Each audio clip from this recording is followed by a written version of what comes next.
और बुलेटिन की शुरुआत हम आज कर रहे हैं रेल यात्रियों को हुई आज सुबह से परेशानियों की। आज सुबह से ही यात्रियों को ऑनलाइन ट्रेन टिकट बुक कराने में परेशानी आ रही थी।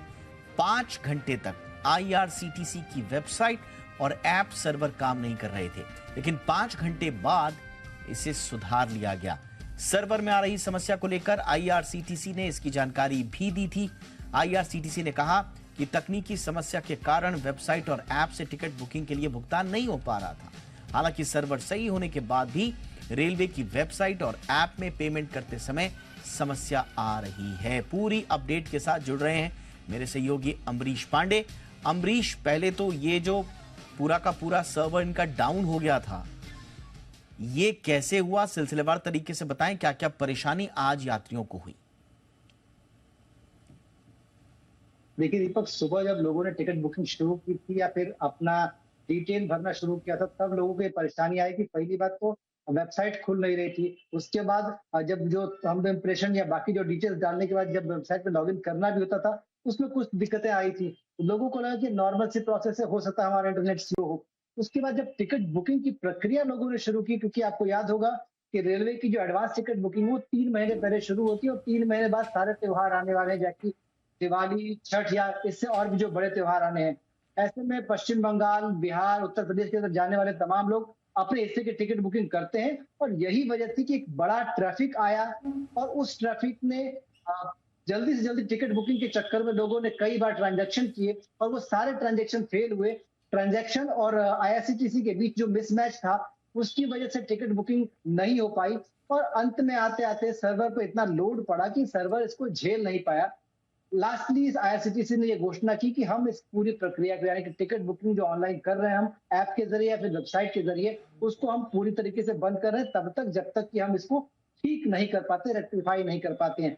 क्रिस की पूरी टीम लगी थी, आईआरसीटीसी की टीम लगी थी, इसके अलावा इंडियन रेलवे की टीम लगी थी और उन लोगों ने लगभग 6 घंटे का पूरा समय इसके शटडाउन को लिया। उसके बाद इसको रीस्टार्ट किया गया, तब जाके धीरे धीरे शाम के 4:30 बजे के आसपास ये सामान्य रूप से काम करने लगा। हालांकि बीच बीच में उसमें अभी भी दिक्कत आ रही थी कि लोग जब बुक कर रहे थे तो 10 में से 9 टिकट तो बुक हो रही थी, एक आध टिकट में अभी भी बुकिंग दिक्कत आ रही थी। लेकिन सबसे बड़ी जो चिंता की बात वो ये है कि जिस तरह से लोगों की टिकट बुकिंग बढ़ी है, लगातार ऑनलाइन सेवा पे दबाव बढ़ रहा है।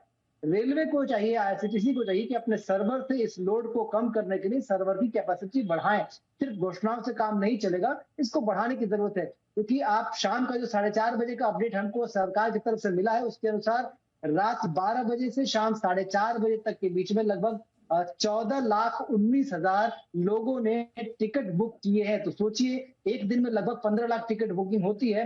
हम्म। वेबसाइट के बंद होने के बावजूद भी 15 लगभग 14 लाख लोगों ने टिकट बुकिंग की है। तो सोचिए कितने सारे लोग हैं जो कि घर जाना चाह रहे थे या टिकट बुकिंग के लिए परेशान हुए थे। हालांकि अल्टरनेट के तौर पे रेलवे ने 200 अतिरिक्त खिड़कियां खोली, लेकिन इससे समस्या का समाधान नहीं हो सकता। एक अल्टरनेट ही है। समस्या का समाधान सिर्फ इस बात से होगा कि बिल्कुल। ऑनलाइन जो प्रक्रिया लोग को आसान बिल्कुल करना है। जो लोग खिड़कियों तक नहीं पहुंच सकते, जिन लोगों को सुविधाजनक ज्यादा ऑनलाइन टिकट बुकिंग लगता है, समय की बचत होती है, उम्मीद ज्यादा रहती है कि टिकट मिल जाएगा, उनके लिए क्या? और अभी तो लोगों ने टिकट बुकिंग शुरू करना अभी शुरू किया है, क्योंकि अभी 1.5-2 महीने बाद त्योहार शुरू हो जाएंगे। बार बार ये टेक्निकल चैलेंजेस क्यों आते हैं आईआरसीटीसी के सामने? कभी डेटा की सुरक्षा को लेकर, चलिए ठीक है, आपने आश्वासन दिया कि डेटा सुरक्षित रहेगा, लेकिन इस तरह के टेक्निकल ग्लिच अगर आपके पास आएंगे, स्वाभाविक रूप से एक ट्रस्ट डेफिसिट तो बनेगा कंज्यूमर के मन में। इसको लेकर कुछ कह रहा है आईआरसीटीसी? देखिए दीपक, जिस तरह की वेबसाइट, जिस तरह की सर्विस देती है आईआरसीटीसी, उसमें इस तरह की किसी भी समस्या के लिए गुंजाइश बननी ही नहीं है। हम्म। क्योंकि रेलवे, भारतीय रेलवे की अगर बात करें तो उसका एक अलग कंसर्न है। अगर कंपनी की तरह से देखें तो आईआरसीटीसी सिर्फ केटरिंग और टूरिज्म के लिए ही है जो कि इस तरह की सुविधाएं दे रही है। तो ऐसे में इस तरह के सारे कंसर्न बेमानी है। बजट में इस बात की घोषणा की गई थी। रेल मंत्री ने खुद कई बार ये कहा है कि जो पर मिनट टिकट बुकिंग है, जो कि आज की क्षमता 25,000 टिकट्स की है, उसको बढ़ाकर पर मिनट 2.25 लाख टिकट बुकिंग के लिए करना है। इसके अलावा इंक्वायरी की जो सुविधा अभी पर मिनट 40,000 है, उसको बढ़ाकर 1.5 लाख या उससे ज्यादा करने की कोशिश है। तो ये सारी कोशिशों को लगातार जी बिजनेस ये सवाल भी उठाता रहा है कि जितना बड़ा ट्रैफिक है, जितना बड़ी जिम्मेदारी आईआरसीटीसी और भारतीय रेल पर है, जितने लोगों की उससे उम्मीदें हैं, जितने ट्रैवलर्स हैं, उसके हिसाब से आपका सर्वर बहुत स्लो है। कई बार हमने ये स्टोरी भी दिखाई थी कि जब हम तत्काल बुकिंग या फिर कोई और बुकिंग करते हैं, तो प्रक्रिया पूरी होने में या फिर उस पूरी प्रक्रिया के दौरान एक बार वो हैंग जरूर होता है, और तब जब हम जो वापस चालू होता है तो टिकट पूरी तरीके से खत्म हो जाती है। इस तरह के तमाम चैलेंजेस लगातार हैं और इन्फॉर्म्ड है रेलवे इस तरह से, लेकिन इस इंफ्रास्ट्रक्चर अपग्रेड में इतना ढीलापन ये सही नहीं है, और यही सवाल हमारा आईआरसीटीसी और रेलवे से तब भी था, आज सुबह भी था और शाम में भी था। हालांकि इस पर कोई माकूल जवाब तो नहीं मिला। आश्वासन जरूर मिला है कि 2024 मार्च तक इसको अपग्रेड कर लिया जाएगा और मौजूदा जो क्षमता 25,000 टिकट पर मिनट की है, उसको बढ़ाकर मिनिमम 75,000 प्रति मिनट करने की कोशिश होगी इस एक साल के दौरान। जी, चलिए इस खबर पर फिलहाल यहीं रुकते हैं, लेकिन कुछ और खबरों पर रुख डालेंगे। खाद्य महंगाई को बढ़ने से रोकने के लिए सरकार एडवांस में कदम उठा रही है। हाल ही में सरकार ने नॉन बासमती राइस के एक्सपोर्ट पर बैन लगाया और अब महंगाई रोकने के लिए दूसरे विकल्पों पर भी विचार हो रहा है। वो कौन से विकल्प हैं, क्या क्या तैयारी चल रही है? अमरीश प्रसाद लगातार बने हुए हैं। अमरीश, बताइए इस मोर्चे पर क्या तैयारी है? दीपक, इलेक्शन ईयर शुरू हो चुका है। दिसंबर के बाद 5 राज्यों में त्योहार इलेक्शन है, उसके बाद 2024 का एक बड़ा महा इलेक्शन है। इन सब के बीच सरकार ये नहीं चाहती है कि लोग महंगाई को याद करते हुए इस इलेक्शन ईयर में प्रवेश करें। इसलिए हमने पिछले पूरे साल में देखा कि लगातार सरकार महंगाई को लेकर चिंतित है और उसके लिए कई तरह के कदम उठाए जा रही है। हालांकि इसके पीछे सिर्फ सरकार जिम्मेदार नहीं है, कुछ ग्लोबल वजहें भी जिम्मेदार है, लेकिन सरकार की कोशिश यही है कि आम लोगों को ये उतना पिंचिंग न लगे जितना हो सकता है। और इसके लिए जो मुख्य खाद्य है हमारे, चावल, दाल, चीनी, एडिबल ऑयल, इसको लेकर सरकार लगातार गंभीरता से काम कर रही है। चावल को देखा हमने अभी कुछ दिनों पहले, एक्सपोर्ट पर प्रतिबंध लगाया था। अब सरकार डिस्टिलरीज को जो चावल जा रहा है उसका जो अमाउंट है वो करने की कोशिश में है। इसके साथ साथ गेहूं को लेकर सरकार ने जो जून में उस पे एक्सपोर्ट बैन किया था, उसके अलावा स्टॉक लिमिट लगाई थी। स्टॉक लिमिट और इसके बाद भी दाम कम नहीं हो रहे, तो सरकार की ये कोशिश है कि किसी भी तरीके से त्योहारी सीजन शुरू होने से पहले बाजार में पर्याप्त मात्रा में इनके स्टॉक उपलब्ध हो और दाम बढ़ने के सारे गुंजाइशों को खत्म किया जा सके। लिहाजा सरकार इम्पोर्ट ड्यूटी में छूट या फिर कम ड्यूटी के साथ बड़ा इंपोर्ट करने की इजाजत दे सकती है। साथ साथ राज्यों से ये कहा जा सकता है कि ऐसे होर्डर्स जो जानबूझकर होर्डिंग कर रहे हैं इस तरह के अनाज की, उन पर सख्त कार्रवाई की जाए और उनसे जो भी जब्ती या वसूली होती है उसको तत्काल प्रभाव से बाजार में जारी किया जाए, ताकि खाने की जो महंगाई है कम से कम वो लोगों को परेशान न करे। इसके अलावा एडिबल ऑयल को लेकर सरकार आने वाले कुछ दिनों में एडिबल ऑयल और चीनी दोनों को लेकर कुछ बड़े कदम अनाउंस कर सकती है। दीपक, बहुत बहुत शुक्रिया अमरीश इस तमाम जानकारी के लिए आपका। बिल्कुल सही आपने कहा कि सरकार बिल्कुल नहीं चाहेगी कि महंगाई शब्द जो है वो लोगों के ज़हन में रहे, खासतौर से इतने महत्वपूर्ण इलेक्शन ईयर में प्रवेश करने से पहले। लिहाजा कोशिशें इस मोर्चे पर हैं। अब कितनी कामयाब ये कोशिशें होती हैं देखना बाकी है। अब आज की कवर स्टोरी।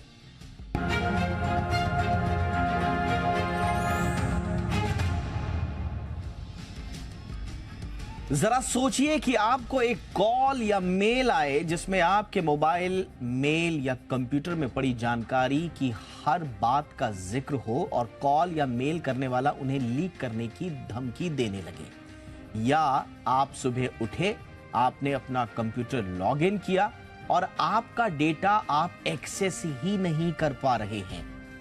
ऐसी स्थिति में आप क्या करेंगे? इस स्थिति की सिर्फ कल्पना ही किसी इंडिविजुअल से लेकर बड़े बड़े कारोबार करने वाले उद्यमियों को डराने के लिए काफी है। डिजिटल युग में ऐसी तमाम खबरें आपने पहले भी सुनी होंगी जिन्हें आमतौर पर रैंसमवेयर अटैक कहा जाता है। ऐसे ही एक रैंसमवेयर अटैक को लेकर भारत सरकार ने सावधान रहने की चेतावनी दी है। Indian computer emergency response team यानी कि सर्ट-इन ने इन सभी इंटरनेट यूजर्स को इसको लेकर चेतावनी जारी की है। अपनी एडवाइजरी में सरकार की एजेंसी सर्ट-इन ने बताया कि विंडोज और लिनक्स आधारित कंप्यूटर्स पर इस वायरस का खतरा है। ऐसे में यूजर्स को सावधान रहने की जरूरत है। सर्ट-इन ने यह भी बताया कि अपराधी इन इस रैंसमवेयर का इस्तेमाल कैसे कर रहे हैं। दरअसल कोई भी रैंसमवेयर एक तरह का कंप्यूटर प्रोग्राम ही होता है। ये जो बताया जा रहा है इसका नाम है अकीरा।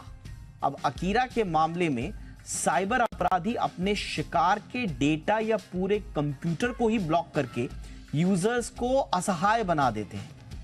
ये अपने शिकार कंप्यूटर की फाइलों को कब्जे में लेने के बाद उसे नया एक्सटेंशन दे देते हैं। उसके आखिर में आता है .अकीरा और इसी वजह से इस रैंसमवेयर का नाम पड़ा है अकीरा। यूजर्स खुद ही अपने डेटा को इस्तेमाल नहीं कर पाते, खोल नहीं पाते अपनी फाइल्स को। सर्टिन के मुताबिक अकीरा कंप्यूटर हार्ड ड्राइव के फोल्डर्स में मौजूद फाइलों को अपने कब्जे में ले रहा है। यूजर जब अपने डेटा को खुद ही नहीं देख पाएंगे, एक्सेस नहीं कर पाएंगे, तो उनकी एक्सेस खत्म हो जाएगी और इसी खोए हुए डेटा को डीक्रिप्ट करने के बदले फिरौती के रूप में पैसा मांगा जा रहा है। और अगर पैसा नहीं दिया तो उसका डेटा डार्क वेब पर सार्वजनिक किया जा सकता है, जहां पर उसका कैसा भी दुरुपयोग मुमकिन है। तो बड़ा डराने वाला है ये, एक आम कंज्यूमर से लेकर, जैसा हमने कहा कि सरकारी संस्थाएं और बिजनेसेस, कोई भी इसकी चपेट में आ सकता है। हालांकि ये पहला कोई मामला नहीं है रैंसमवेयर अटैक का, लेकिन बीच बीच में इस तरह के अलर्ट्स हमें सोचने पर मजबूर करते हैं कि क्या हमारा डेटा पूरी तरह से सुरक्षित है। साथ ही साथ एक मौका ये भी लेकर आते हैं कि अगर हम कहीं लापरवाही कर रहे हैं अपने डेटा की सुरक्षा से जुड़ी हुई, तो उन लापरवाहियों को दुरुस्त कर लिया जाए, ठीक कर लिया जाए। कैसे करना है ये भी आपको बताएंगे खास मेहमान के साथ। हमारे साथ हैं दीपिका सिंह, जानी मानी साइबर सिक्योरिटी एक्सपर्ट हैं और सीईओ हैं डीप साइट्स की। दीपिका जी, बहुत बहुत स्वागत है आपका। अब ये जो नया आया है अकीरा, इसके बारे में क्या जानकारी है दीपिका, और ये कितना खतरनाक हो सकता है? जी, बिफोर अकीरा हम इस जो टर्म है रैंसमवेयर, इसको थोड़ा हम समझेंगे। रैंसमवेयर, इनको हम अगर दो शब्दों में तोड़े, रैंसम यानी फिरौती और वेयर यानी कोई भी वायरस, मैलिशियस फाइल जो आपको कई माध्यमों के द्वारा डिलीवर की जा सकती है आपके डिवाइस से।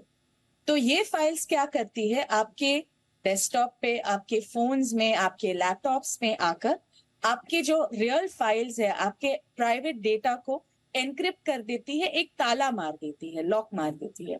उसके बाद वो आपसे एक फिरौती की रकम मांगती है। अभी अकीरा में हमने देखा है कि upwards of $1 lakh as well as $250,000 इतनी सारी डिमांड्स की गई है। यानी कि 80 से 90 लाख तो यहाँ पे मिनिमम डिमांड की जा रही है पर पीसी यूजर से। अभी इस रैंसमवेयर में हमने डिफरेंट टाइप्स ऑफ फैमिलीज देखे हैं। जैसे वायरस के भी डिफरेंट फैमिलीज होते थे, ह्यूमन वायरसेस, वैसे ही कंप्यूटर वायरसेस की भी डिफरेंट फैमिलीज है। और ये एवोल्यूशन के द्वारा अपडेट किए जाते हैं कि जैसे ही एक रैंसमवेयर का हमें की एक चाबी मिल जाती है तो एक नया लॉन्च किया जाता है मार्केट में।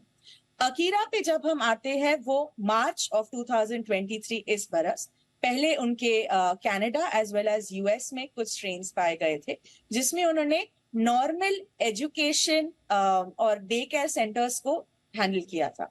तो यहाँ पर हम देख रहे हैं कि इन रैंसमवेयर गैंग्स का शिकंजा सिर्फ कॉर्पोरेट फर्म्स या बड़ी फर्म्स या हॉस्पिटल्स या बैंक्स नहीं है।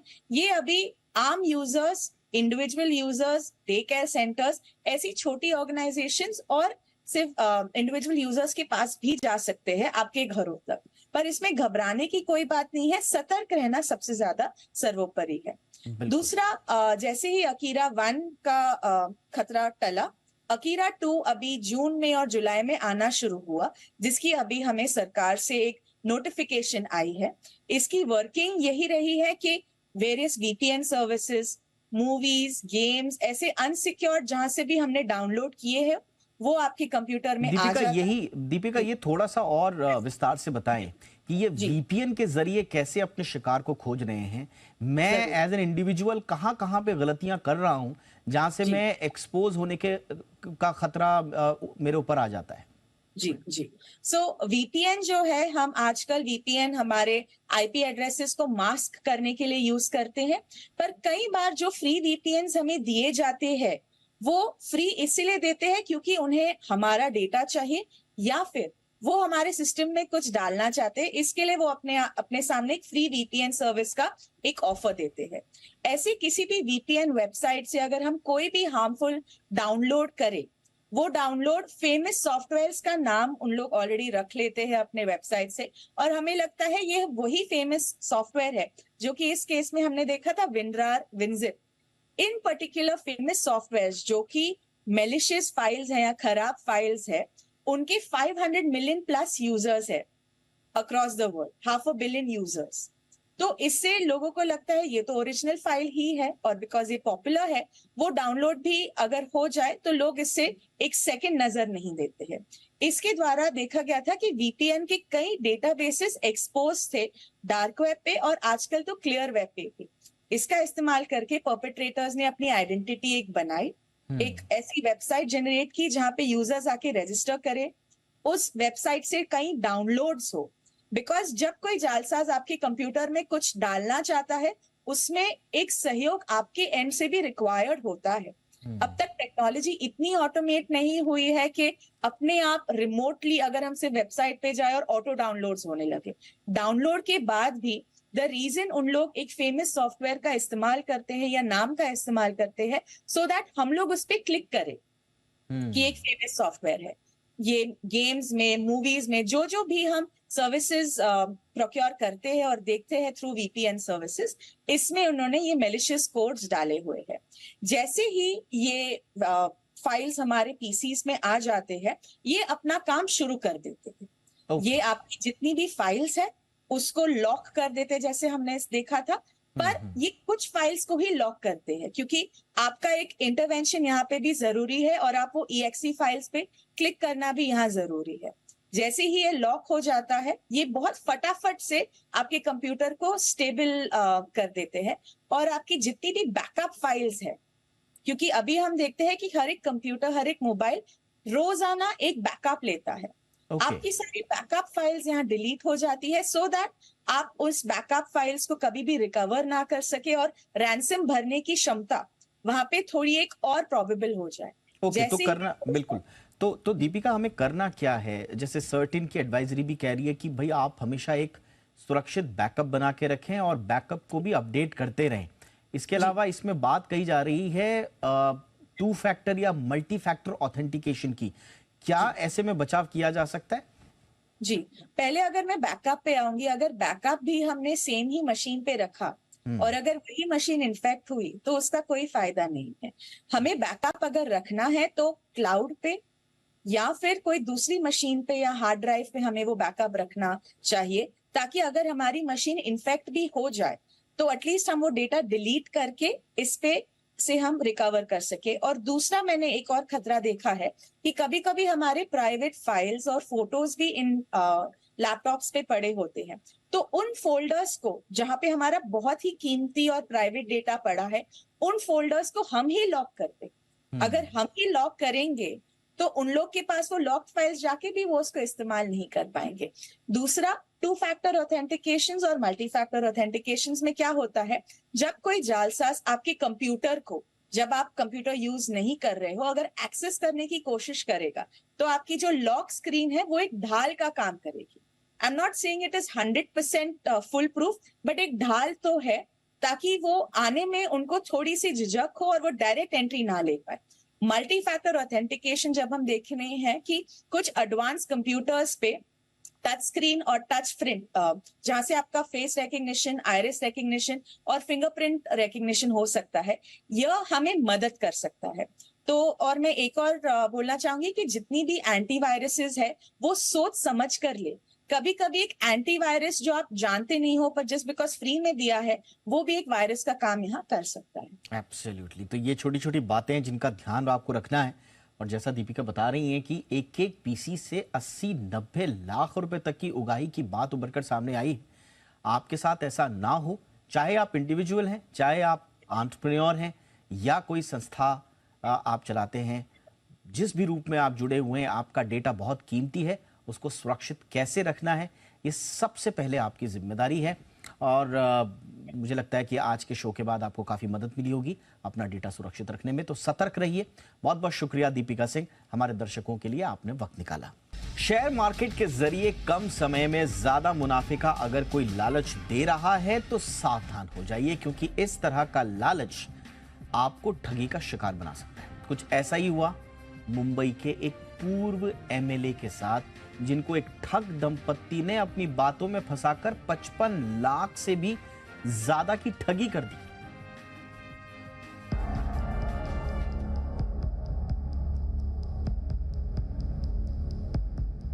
शेयर मार्केट जैसे जैसे ऊंचाइयों को छू रहा है, वैसे वैसे इसका फायदा उठाकर ठग भी लोगों को बड़े मुनाफे का लालच देकर कर रहे हैं ठगी। ठगी की इसी कड़ी में इस बार कोई और नहीं बल्कि एक पूर्व एमएलए कृष्णा हेगड़े फंस गए हैं, जिन्हें आशीष मेहता और शिवांगी मेहता नाम के एक दंपति ने शेयर मार्केट में पैसे लगाने के नाम पर 55 लाख की ठगी कर ली। इनकी मोडस ऑपरेंडी ये है कि वो अच्छा रिटर्न्स जो है वो प्रॉमिस करते हैं, और जब जो इन्वेस्टर है उनको इनके ऊपर भरोसा आता है और वो वर्ड ऑफ माउथ में और इन्वेस्टर्स आते हैं और इनके पास एक भारी रकम और राशि इकट्ठा होता है, तो इनकी नीयत फिर जाती है और ये पैसे लेके भाग जाते हैं। दरअसल ये दंपत्ति DIFM नाम के एक ऐप के जरिए स्टॉक मार्केट में पैसे लगाने को बोलते थे। इसके जरिए हर महीने 2.5% का मुनाफा देने की बात करते थे।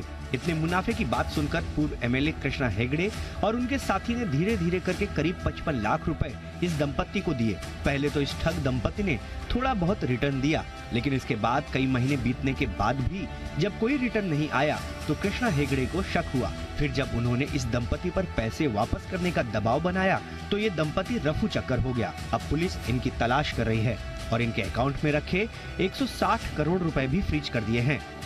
आशीष मेहता और शिवांगी लाड मेहता जो एक फ्रॉड कपल है, उन्होंने हजारों निवेशकों का हजारों करोड़ का चूना लगाया है और वो फरार है।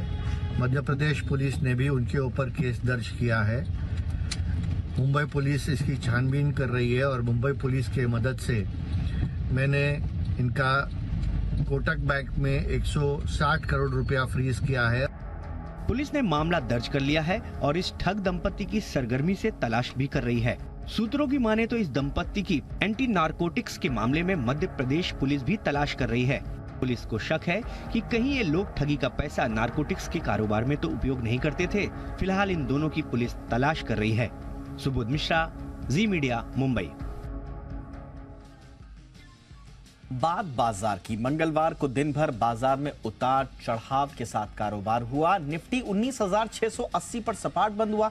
सेंसेक्स 29 अंक गिरकर 66,350 पर क्लोज होने में कामयाब रहा। निफ्टी बैंक करीब 80 पॉइंट टूटकर 45,850 के पास बंद हुआ। मार्केट का पूरा एक्शन बताएंगे आशीष चतुर्वेदी। देखिए, बिल्कुल ही फ्लैट क्लोजिंग यहाँ पर आज इंडेक्स लेवल पर आपको देखने को मिली। निफ्टी की बात की जाए तो 19,673 के स्तर पर करीब बंद हुआ। निफ्टी बैंक में अगर आप देखें तो करीब करीब मामूली 93 अंकों की गिरावट के साथ यहाँ पर आपको क्लोजिंग देखने को मिली।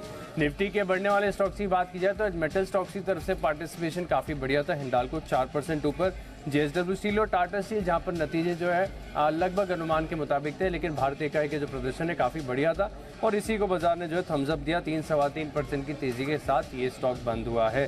NTPC में भी अगर आप देखें तो 2.5% की तेजी आपको नजर आई। निफ्टी के गिरने वाले स्टॉक्स की बात की जाए तो देखिए तो एशिया काफी निराशाजनक 4% की गिरावट यहाँ पर आपको नजर आई है। साथ में अगर आप देखें तो L&T नतीजों से पहले नर्वस। ITC में 2% की गिरावट, कल भी स्टॉक गिरा था। और साथ में अगर आप देखें तो ब्रिटानिया यहाँ पर भी आपको 2% की गिरावट नजर आई। ज्योति लैब्स नतीजों के बाद एकाएक बड़ी तेजी 20% का अपर सर्किट हुआ। जुबिलेंट फूडवर्क्स ऑपरेशनली नतीजे काफी स्ट्रांग। चेन्नई पेट्रो के नतीजे कल आए थे लेकिन काफी कमजोर थे, 10% की गिरावट यहाँ पर आपको देखने को मिली। और महिंद्रा हॉलीडेज यहाँ पर भी अगर आप देखें तो ऑपरेशनल परफॉर्मेंस कमजोर साइड पर 4% की गिरावट रही। 5 पैसा जितने भी ब्रोकरेज स्टॉक्स हैं सबके नतीजे काफी बढ़िया रहे। टीटागढ़ रेल सिस्टम्स है, जी एंटरटेनमेंट आखिरी 1 घंटे में बड़ा स्पाइक यहाँ पर आपको देखने को मिला। और थर्मैक्स में अगर आप देखें तो दिन के दौरान 10% तक की तेजी रही, क्लोजिंग के समय करीब 7% के गेंस के साथ बंद हुआ। Prudent corporate advisory, Olectra green tech, D Link, MRPL, Mazagon dock के कुछ ऐसे स्टॉक हैं जहां पर आपको हल्की गिरावट नजर आएगी। अप्रैल जून तिमाही में टाटा मोटर्स ने शानदार नतीजे पेश किए हैं। इस दौरान कंपनी को कंसोलिडेटेड मुनाफा 3,202 करोड़ रुपए रहा। इसी दौरान पिछले साल कंपनी को 4,987 करोड़ रुपए का घाटा हुआ था। सालाना आधार पर टाटा मोटर्स की कंसोलिडेटेड आय 71,935 करोड़ रुपए से बढ़कर 1,02,000 करोड़ रुपए रही। सालाना आधार पर मार्जिन 4.4% से बढ़कर 13.3% पर पहुंच गया।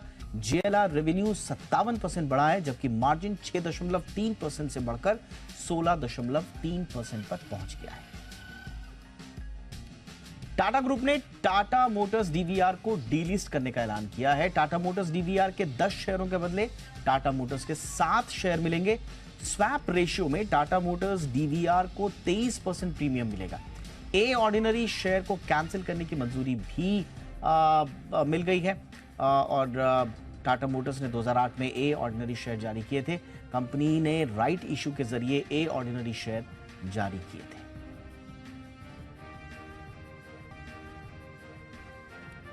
एल&टी ने शेयर बायबैक का ऐलान किया है। कंपनी करीब 10,000 करोड़ रुपए के शेयर वापस खरीदेगी। यह पहला मौका है जब कंपनी शेयर धारकों से वापस शेयर खरीदेगी। एल&टी के बोर्ड ने 3 करोड़ 33 लाख शेयरों को वापस खरीदने के प्रस्ताव को मंजूरी दे दी है। कंपनी इन शेयरों को 3,000 रुपए के भाव पर बायबैक करेगी। ये एल&टी के मौजूदा बाजार भाव से करीब 17% ज्यादा है। एल&टी ने आज ही जून तिमाही के नतीजों का भी ऐलान किया। जून तिमाही में कंपनी का नेट प्रॉफिट सालाना आधार पर 46% बढ़कर 2,493 करोड़ रुपए रहा। कंपनी ने 6 रुपए प्रति शेयर स्पेशल डिविडेंड का ऐलान भी किया है। आईएमएफ ने वित्त वर्ष 2023-24 के लिए भारत के जीडीपी ग्रोथ अनुमान में 20 बेसिस पॉइंट की बढ़ोतरी की है। आईएमएफ ने कहा कि मौजूदा वित्त वर्ष में भारत का जीडीपी ग्रोथ 6.1% रह सकता है। इससे पहले आईएमएफ ने 5.9% जीडीपी ग्रोथ का अनुमान दिया था। आईएमएफ के मुताबिक मार्च तिमाही में भारत का ग्रोथ मोमेंटम अनुमान से बेहतर रहा है, जिसके बाद उसने अपने अनुमान में संशोधन किया है।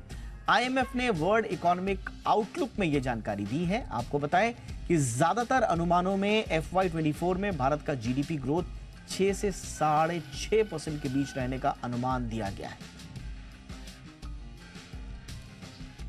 नतीजों के बाद एशियन पेंट्स का शेयर 4% टूटकर निफ्टी का टॉप लूजर बन गया। आखिर नतीजों में ऐसा क्या है, जानते हैं नुपुर से।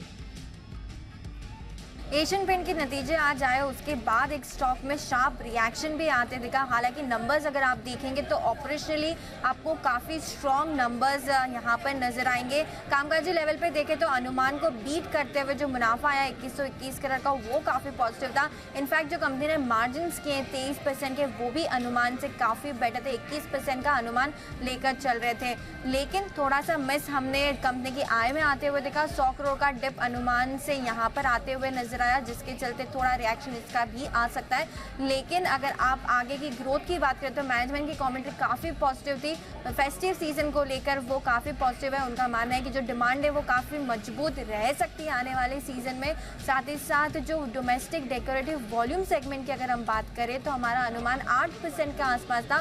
कंपनी ने डबल डिजिट करीबन 10-10% की वॉल्यूम ग्रोथ की, तो ये भी एक पॉजिटिव इंडिकेशन कंपनी के नतीजों से सामने आया था। मिस में अगर आप देखें तो इंटरनेशनल जो कारोबार है कंपनी का, उसमें 1.5% की गिरावट आती हुई नजर आई।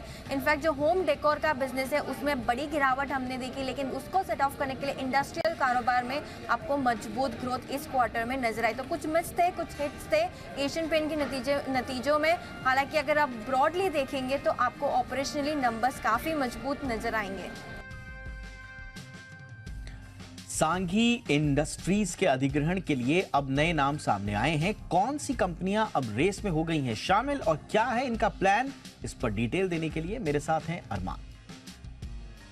देखिए, सांघी इंडस्ट्रीज जो है वो फोकस में। अब उसका रीजन क्या है? सांघी सीमेंट की बात कर रहे हैं, उसके अधिग्रहण की दौड़ में अब रिपोर्ट से आती हुई दिखी है कि अंबुजा, एसीसी और जेके लक्ष्मी सीमेंट जो है वो इस दौड़ में काफी आगे है। दोनों जल्द ही, ऐसा बताया जा रहा है रिपोर्ट्स के जरिए, कि यहाँ पर दोनों जल्द ही जो ड्यू डिलिजेंस है वो शुरू करेंगे और अगले 2 महीने में अगर आप देखें तो जो ऑफर है वो भी वो दे सकते हैं। अब अगर आपको मैं बताऊं, जिसमें श्री सीमेंट, निर्मा ग्रुप, दालमिया भारत, ये भी कुछ ऐसी कंपनियां थी जो प्रपोजल जिन्होंने दिए थे, पर अब ये दौड़ में नहीं है।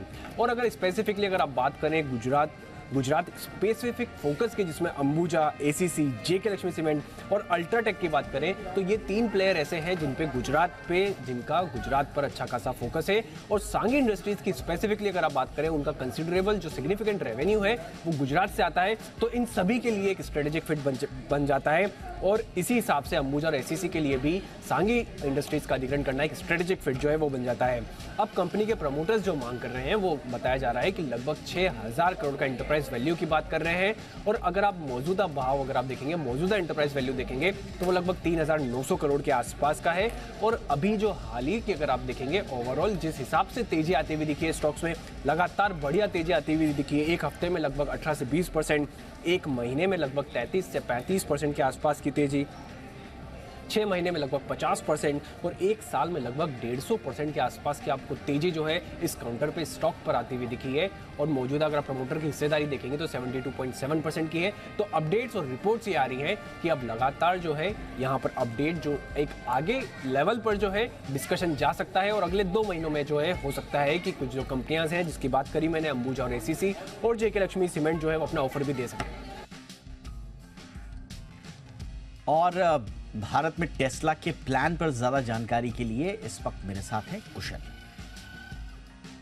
तो भारत में अब टेस्ला की गाड़ियां बनती हुई बहुत ही जल्द नज़र आ सकती हैं, क्योंकि अब सिचुएशन ऐसी बन रही है कि यहाँ पर जो महीने के अंत तक वाणिज्य मंत्री हैं पीयूष गोयल साहब, वो टेस्ला की मैनेजमेंट के साथ मुलाकात कर सकते हैं। ऐसा रॉयटर्स के हवाले से खबर आती हुई दिख रही है। अब इससे इसकी इम्प्लीकेशंस क्या होगी ये भी मैं आपको बताऊंगा, पर यहाँ पर जो कंपनी का थॉट प्रोसेस है वो ये है कि भारतीय बाज़ारों के लिए या फिर जो लोकल मार्केट्स हैं उनके लिए ये सस्ते लेवल पर, सस्ते कॉस्ट पर इलेक्ट्रिक व्हीकल बनाते हुए नजर आएंगे। और सस्ती ऐसे कि यहाँ पर $24,000 में एक गाड़ी बनती हुई नजर आएगी। ये टेस्ला की सबसे लोएस्ट कॉस्ट की ऑफरिंग होने वाली है, यानी कि लगभग 20 लाख में आपको टेस्ला की गाड़ियां भारत में मिलती हुई दिखेंगी। अब इसके लिए जो जमीन का इन्होंने अधिग्रहण करना है, उसमें जो बातचीत चल रही है, या तो दक्षिण भारत में एक जमीन लेंगे गीगा फैक्ट्री बनाने के लिए, या फिर गुजरात, ये एक इनके लिए ऑप्शंस खुल सकते हैं। मॉडल 3 जो इनकी सबसे लोएस्ट प्राइस अभी ऑफरिंग है, चीन में बिकती है करीबन $32,200 में। और अब यही देखना है कि यहाँ पर चाइना का जो मार्केट है उस पर तो फोकस रहेगा ही टेस्ला का, साथ ही भारत एक बड़ा एक्सपोर्ट हब के रूप में निकल कर आएगा, जिसके अंतर्गत ये एशिया पैसिफिक और साथ ही अफ्रीकी जो रीजन है वहाँ पर टेस्ला की गाड़ियाँ एक्सपोर्ट्स करते हुए भी नज़र आ सकते हैं। फैक्ट्री में करीब 5 लाख गाड़ियाँ प्रति वर्ष की क्षमता के साथ ये शुरुआत करने की संभावना लगाकर चल रहे हैं। और ऑफ कोर्स जिस तरह से पिछले महीने प्रधानमंत्री मोदी का जो यूएस दौरा था, उस दौरान एलन मस्क की जो बातचीत हो चुकी थी, उन्होंने क्लियरली यही कहा था कि भारत में वो एज ह्यूमनली एज पॉसिबल जितना जल्दी हो सके वो पहुंचते हुए नजर आएंगे। तो साफ तौर पर अब ये जो प्लानिंग है ये आगे चलकर कारगर साबित होती हुई दिख रही है। अब यही देखना है कि पीयूष गोयल के साथ जब इनकी मीटिंग होती है उसके बाद क्या फैसला निकल कर आता है और कहाँ फाइनल डिसीजन होता है फैक्ट्री एस्टैब्लिश करने का। ट्रैवल के लिए लोन लेने का चलन बड़ी तेजी से बढ़ रहा है। लोग देश विदेश घूमने के लिए पर्सनल लोन से पीछे नहीं हट रहे हैं। ऑनलाइन लोन प्लेटफॉर्म्स की एक ताजा रिपोर्ट यही बता रही है।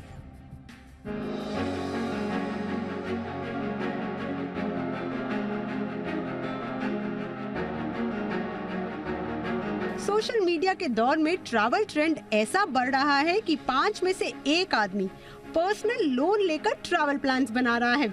ये हम नहीं कह रहे बल्कि एक ऑनलाइन लोन प्लेटफॉर्म के आंकड़े बता रहे हैं। हाल ही में देश के 105 शहरों और कस्बों में एक सर्वे करवाया गया जिसमें 4000 से ज्यादा लोगों ने हिस्सा लिया।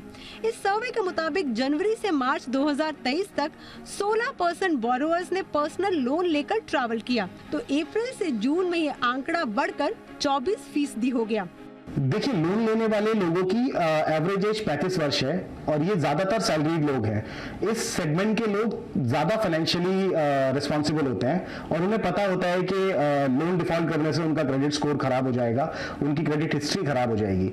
इसलिए मुझे नहीं लगता कि इस लोन की रिकवरी में कोई परेशानी आएगी। इसी सर्वे की माने तो हॉलिडे लोन लेने वालों में से 74% नौकरी पेशा हैं, 14% सेल्फ एम्प्लॉयड हैं और 12% बिजनेसमैन हैं। जिन जगहों पर घूमने के लिए पर्सनल लोन लिया गया उसमें डोमेस्टिक ट्रैवल में गोवा, हिमाचल और उत्तराखंड लोगों का फेवरेट है, तो विदेशों में दुबई, थाईलैंड और यूरोप घूमना लोगों को काफी पसंद आ रहा है। जो पहले लोग वेट करते थे कि हमारे पास पैसे जमा हो जाएंगे तब जाएंगे हम घूमने के लिए, वो ट्रेंड थोड़ा चेंज हो गया और नया ट्रेंड ये आ गया है कि पहले घूम लीजिए लोन लेके, फिर अगले 3 साल या 4 साल में पैसे बैंक के वापस कर दीजिए और फिर दोबारा एक प्रोग्राम बना लीजिए जाने का। टूरिज्म इंडस्ट्री के लिए ठीक है। पर्सनल लोन लेने पर भले ही मोटा ब्याज लगता हो, लेकिन ट्रैवल के लिए लोन लेने से लोग पीछे नहीं हट रहे। इसलिए बैंक हो या NBFC या बाय नाउ पे लेटर प्लेटफॉर्म्स, हर कोई ये अनसिक्योर्ड लोन 11 से 30% तक की मोटी ब्याज दरों पर दे रहा है, क्योंकि इसमें मुनाफा मोटा है। एकता सूरी, जी मीडिया, मुंबई। करीब 3 घंटे पहले इसरो से चंद्रयान 3 के बारे में एक बड़ी खबर आई है। आज ये यान चंद्रमा की तरफ रवाना होने से पहले अपने आखिरी चरण में पहुंच गया है। आज चंद्रयान को सफलतापूर्वक अर्थ के 5वें ऑर्बिट में शिफ्ट कर दिया गया। इसके बारे में इसरो ने 5 दिन पहले जानकारी दी थी।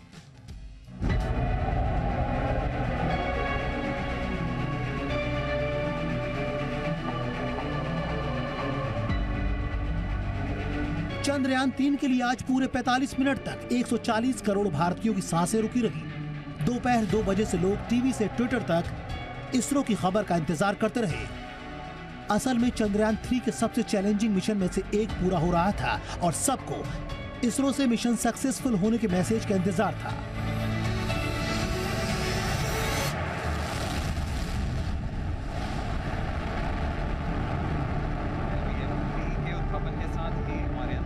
दोपहर 2:45 पर इसरो ने ट्वीट करके चंद्रयान 3 की कामयाबी के बारे में बताया।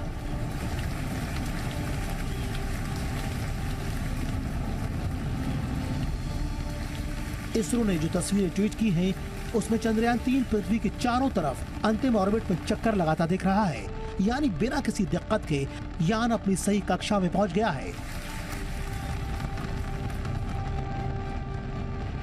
दोपहर 2 बजे पृथ्वी की 5वीं कक्षा में ले जाने का काम शुरू हुआ। बेंगलुरु के ISRO telemetry tracking and command network के वैज्ञानिकों ने इसे अंजाम दिया। आज दोपहर 3 बजे तक 5वीं कक्षा में पहुंचने का मिशन पूरा होना था, पर इसरो के वैज्ञानिकों ने इसे 15 मिनट पहले ही कंप्लीट कर दिया। 14 जुलाई को लॉन्चिंग के बाद से चंद्रयान 3 एक के बाद एक दूसरे चरण को पूरा करता जा रहा है और अब तक का सफर बिना किसी दिक्कत के पूरा हो चुका है। धरती की कक्षा से चंद्रमा की तरफ रवाना होना अपने आप में सबसे बड़ा चैलेंज है। अगर यहाँ थोड़ी सी भी गलती हुई तो चंद्रयान चंद्रमा की तरफ जाने के बजाय किसी और दिशा में आगे बढ़ सकता है। हालांकि चंद्रयान 3 को इस तरह से डिजाइन किया गया है कि वो ऐसी मुश्किलों का मुकाबला अपने आप कर सकता है। चंद्रयान 3 करीब 3,84,000 किलोमीटर का सफर तय करके चंद्रमा तक पहुंचेगा। चंद्रयान का लैंडर चांद पर एक लूनर दिन तक रहेगा। मतलब ये कि चांद का एक दिन धरती के 14 दिन के बराबर होता है। चंद्रयान 3 के रोवर के काम करने के लिए सूरज का निकला होना भी जरूरी है, क्योंकि सोलर पैनल से ही इस रोवर को ऊर्जा मिलेगी। करीब 40 दिन बाद यानी 23 अगस्त को चंद्रयान 3 जब चांद पर कदम रखेगा, तब भारत चांद पर कदम रखने वाला चौथा देश बन जाएगा। ब्यूरो रिपोर्ट, जी मीडिया। रिश्वत खाने की बात आपने कई बार सुनी होगी, लेकिन पान की तरह रिश्वत के नोटों को कैसे चबाया गया, ये भी देख लीजिए।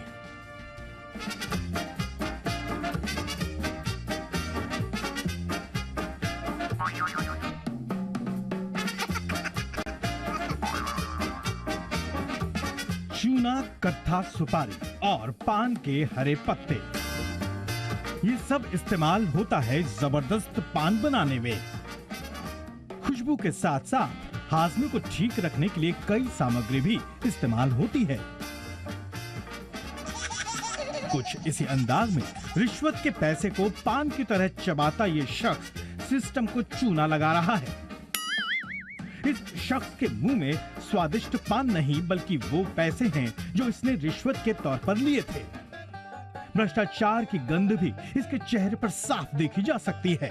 अस्पताल के इस स्ट्रेचर पर बैठा ये शख्स तनाव मुक्त दिख रहा है। पुलिस वाले भी इसे देखकर मुस्कुरा रहे हैं। सोच रहे होंगे कि रिश्वत का पान यानी पैसा खा खाकर इसका हाजमा खराब हो गया होगा। अस्पताल का स्टाफ भी इसे हैरानी से टकटकी लगाए देख रहा है, क्योंकि कहीं ऐसा ना हो कि गटके हुए पैसे इसकी जान के दुश्मन न बन जाएं। अक्सर ये तो आपने सुना ही होगा कि उसने रिश्वत का पैसा खा लिया। अब यह हकीकत भी इस पकड़े गए पटवारी को देखकर समझ सकते हैं। इसने पैसा खाया ही नहीं, डकार भी गया और सब देखते रह गए। मामला कटनी जिले की बिलहरी का है, जहां लोकायुक्त की टीम ने रंगे हाथ पटवारी को रिश्वत लेते पकड़ा। जैसे ही पटवारी गजेंद्र सिंह को दबोचा गया, पटवारी ने रिश्वत के पैसों को मुंह में ठूस दिया। लोकायुक्त की टीम ये सब देखकर घबरा गई और इसे लेकर सीधे कटनी के जिला अस्पताल पहुंची। टीम की कोशिश थी कि डॉक्टर पटवारी के पेट से रिश्वत के पैसे निकालें। लोकायुक्त ने मामला दर्ज कर लिया है। ब्यूरो रिपोर्ट, जी मीडिया। देश के कई हिस्सों में बाढ़ और बारिश का सितम जारी है। इस बीच मौसम विभाग ने कोंकण, मध्य महाराष्ट्र और गुजरात में 25 जुलाई से भारी बारिश और 27 जुलाई तक पंजाब, हरियाणा, दिल्ली और उत्तर प्रदेश में मानसून में तेजी की आशंका जाहिर की है। मगर सबसे ज्यादा मुसीबत मुंबई समेत महाराष्ट्र के कई हिस्सों में है, जहां 26 जुलाई को भारी बारिश की चेतावनी जारी की गई है। इस चेतावनी से मुंबई वासी एक बार फिर 18 साल पहले आई आफत को याद कर सहमने लगे।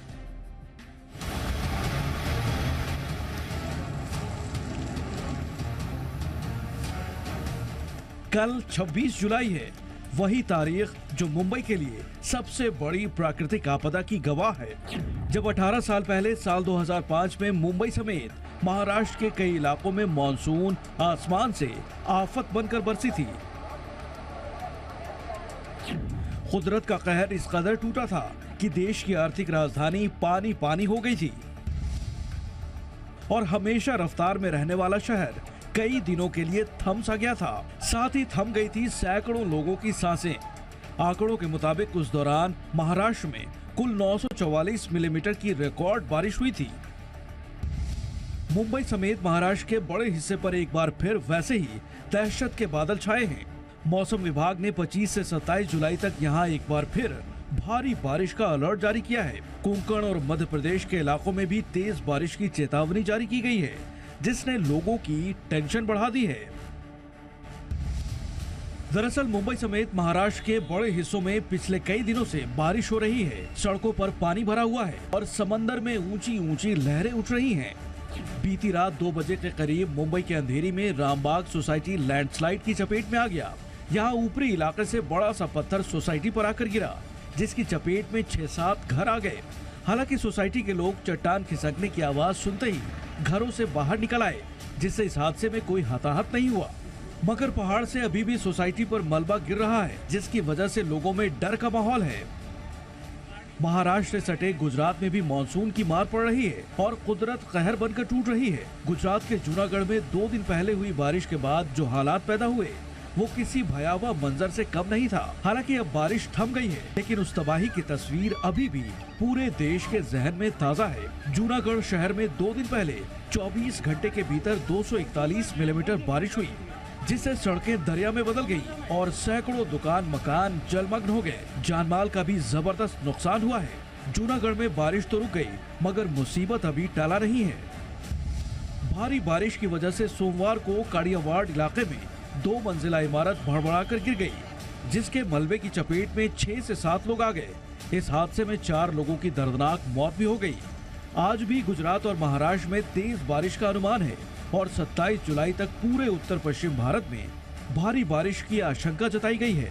जाहिर है देश के इन 2 बड़े इकोनॉमिक जोन से अभी जल तांडव का खतरा टला नहीं है। मुंबई से अश्विन पांडे के साथ ब्यूरो रिपोर्ट, जी मीडिया। वहीं हिमाचल में एक बार फिर मानसून की मार पड़ी है। कुल्लू के पास गईसा वैली में बादल फटने से जबरदस्त नुकसान पहुंचा है। बादल फटने के बाद आए सैलाब में करीब आधा दर्जन घर समा गए, जबकि नदी किनारे बनी सड़कें भी तेज लहरों की चपेट में आ गई। हिमाचल में बादल फट रहे हैं, लेकिन उत्तराखंड में हाईवे पर पत्थर बरस रहे हैं।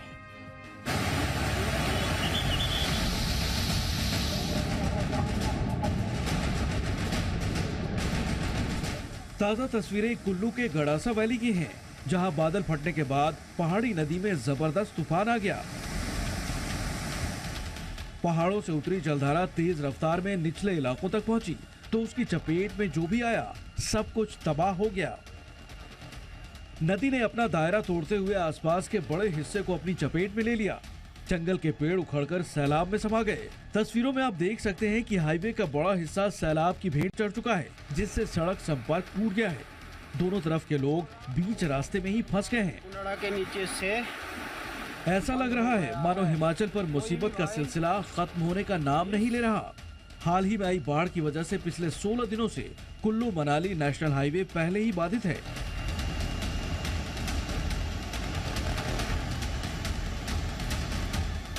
हिमाचल के साथ साथ उत्तराखंड में भी पहाड़ों से पत्थर मुसीबत बनकर बरस रहे हैं।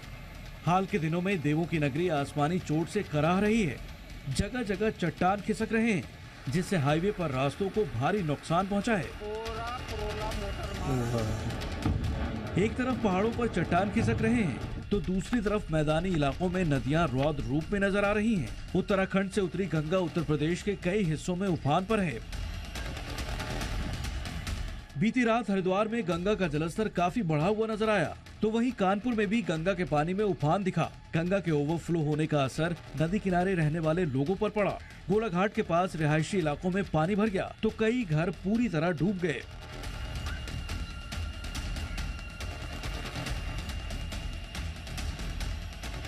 गंगा के साथ साथ यमुना नदी में भी उफान जारी है। दिल्ली के बाद नोएडा और गाजियाबाद के तटीय इलाकों पर भी संकट मंडराने लगा है। नोएडा और गाजियाबाद से बहने वाली हिंडन नदी खतरे के निशान पर पहुंच चुकी है, जिससे हिंडन किनारे रहने वाले सैकड़ों लोगों पर संकट गहराने लगा है।